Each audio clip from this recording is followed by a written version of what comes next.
Fox News alert, Iran has less than 24 hours to surrender before all hell breaks loose. The entire country can be taken out in one night, and that night might be tomorrow night. The president told the mullahs this weekend, Tuesday will be Power Plant Day and Bridge Day, all wrapped up into one in Iran. There will be nothing like it. Open the effing straight, you crazy bastards, or you'll be living in hell. Just watch. Praise be to Allah. The Secretary of War says this isn't a game. Today will be the largest volume of strikes since day one of this operation. Tomorrow, even more than today. And then Iran has a choice. Choose wisely, because this president does not play around. You can ask Soleimani, you can ask Maduro, you can ask Khamenei. The Iranians shouldn't be testing their luck, especially after this weekend, when the U.S. military conducted what the commander-in-chief calls one of the largest, most complex, most harrowing combat search and rescue missions in its history. Missing airmen deep inside enemy lines and a race against the clock. It all started early Friday morning when an F-15 fighter jet with the call signal Dude 44 was downed by enemy fire. In a life-saving maneuver, the two on board ejected their seats, but when their parachutes landed, they were separated by miles. So in the middle of the night, the president authorized an all-hands-on-deck, high-stakes rescue mission. The search and rescue task force crossed the beach, entered into Iranian airspace, protected by a fighter strike package, and moved into the objective area, all under fire. The Sandy flight of A-10s and other remotely piloted aircraft, drones, and other tactical aircraft were violently suppressing and engaging the enemy in a close-in gunfight. A Sandy has one mission: get to the survivor, bring the rescue force forward, and put themselves between that survivor on the ground and the enemy. Within hours, the pilot was found, but the crew member in the backseat, the weapons operator, still missing. For 36 hours, he was all alone, deep in enemy territory, climbing for his life. Despite the peril, the officer followed his training and climbed into the treacherous mountain terrain and started climbing toward a higher altitude, something they were trained to do in order to evade capture. He scaled cliff faces, bleeding rather profusely, treated his own wounds, and contacted American forces to transmit his location. Dude 44 Bravo climbed a 7,000-foot mountain, wedging himself into a rock crevice, bleeding, only armed with a pistol. It's the perfect hideout, but it was only a matter of time until the Iranians got word and went looking. Somehow, it leaked. They basically said that we have one and there's somebody missing. Well, they didn't know there was somebody missing until this leaker gave the information. So whoever it was, we think we'll be able to find it out because we're going to go to the media company that released it, and we're going to say, national security, give it up or go to jail. Word got out, and within minutes, Iran put a bounty on his head, and their militia made it into a manhunt. An American airman, that's one heck of a trophy. So 14 hours after the crash, our guy sent a signal. He sent a message: God is good. In that moment of isolation and danger, his faith and fighting spirit shone through. You see, shot down on a Friday, Good Friday, hidden in a cave, a crevice, all of Saturday, and rescued on Sunday. Flown out of Iran as the sun was rising on Easter Sunday. A pilot reborn, all home and accounted for, a nation rejoicing. God is good. The CIA sprung into action, using classified technology to locate the airman and confirm his identity. They thought it could have been an Iranian trap, so they had to make sure. And while they found this needle in a haystack, the agency toyed with the enemy's head.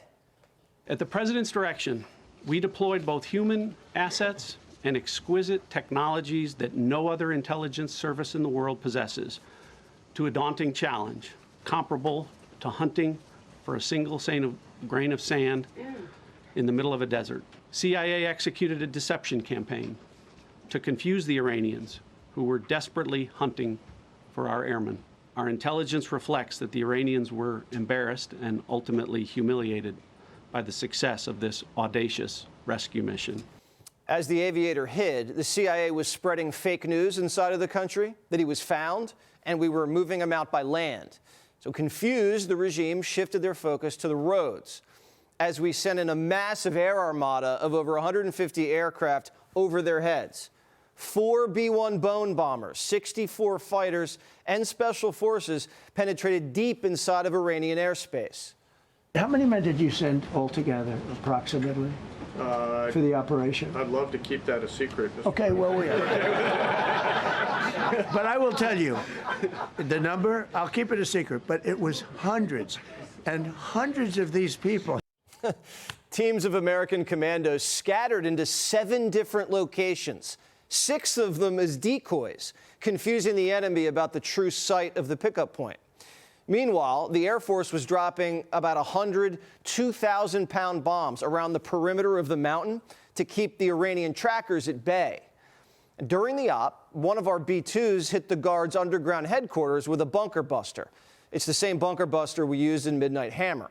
A source told Fox we delivered the heat.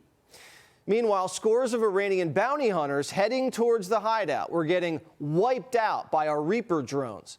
Central Command had set up a forward operating base deep inside of Iran for missions just like this. And American MC-130s were landing on makeshift airstrips, unloading SEALs. The problem is the terrain was awful, but we had a backup plan. It was sandy, wet sand, so we thought there may be a problem taking off because of the weight of the plane, and then we also had all the men jumping back onto the planes, and they got pretty well bogged down, and we had a contingency plan, which was unbelievable, where lighter, faster aircraft came in, and they took them out. We blew up the old planes. We blew them up to smithereens because we had equipment on the planes that, frankly, we'd like to take, but I don't think it was worthwhile spending another 4 hours there taking it off. Unlike Afghanistan, Trump didn't leave any high-tech hardware in enemy hands, leaving behind one last explosion and Iran in a plume of smoke 200 miles from the border. A rescued airman, U.S. commandos, and billions in equipment flew back to friendly territory without any casualties.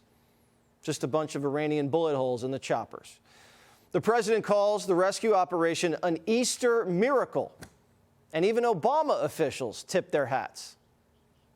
This operation, for the first pilot and the second pilot, was a remarkable exercise, demonstration of U.S. military courage, technology, power.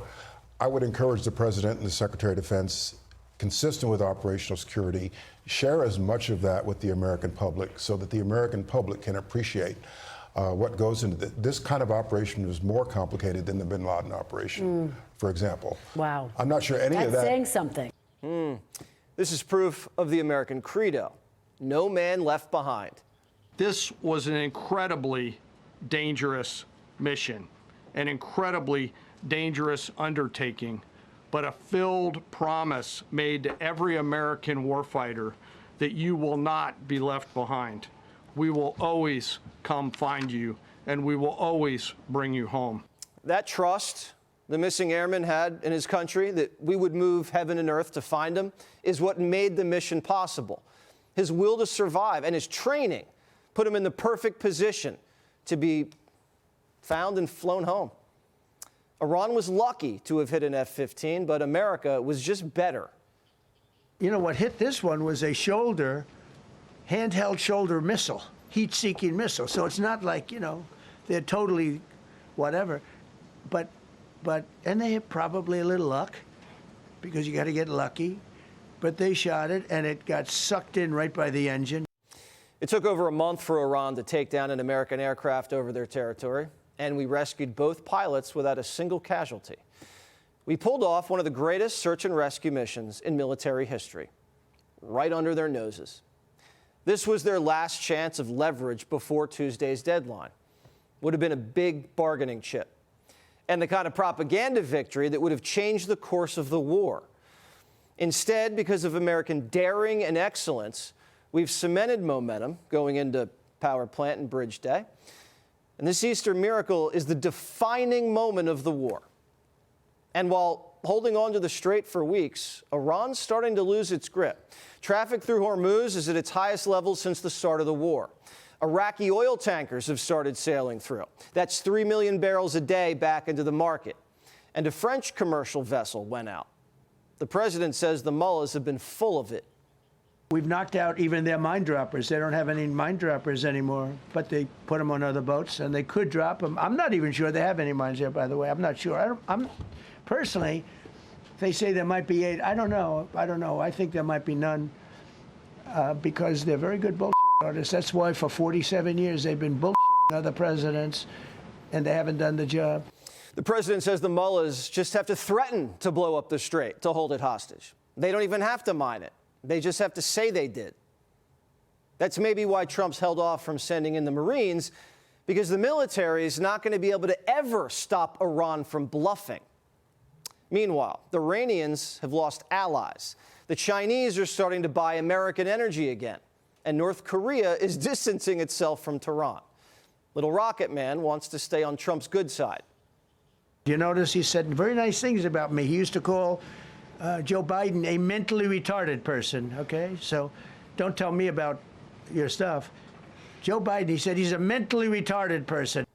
Time's not on Iran's side. In the last 24 hours, the Israelis hit the regime's largest petrochemical facility and smoked 2 more leaders, the head of Iranian intelligence and the head of the Guard's undercover unit. Negotiating with the remnants is getting hard. They have no communication. In fact, the biggest problem we have in our negotiation is that they can't communicate. I said to Steve, what are they saying? Sir, they can't communicate. They have no method of communication. So we're communicating like they used to communicate 2,000 years ago with children, bringing a note back and forth. At 8 o'clock Eastern tomorrow night, Iran will have to cut a deal to stop the fighting, open the strait, and get real about their uranium. Or else it's lights out. We have a plan, because of the power of our military, where every bridge in Iran will be decimated by 12 o'clock tomorrow night, where every power plant in Iran will be out of business, burning, exploding, and never to be used again. I mean, complete demolition by 12 o'clock. And it'll happen over a period of 4 hours if we wanted to. We don't want that to happen. Be sure to like and subscribe for all the Fox News latest on YouTube, and catch full shows streaming now on Fox One.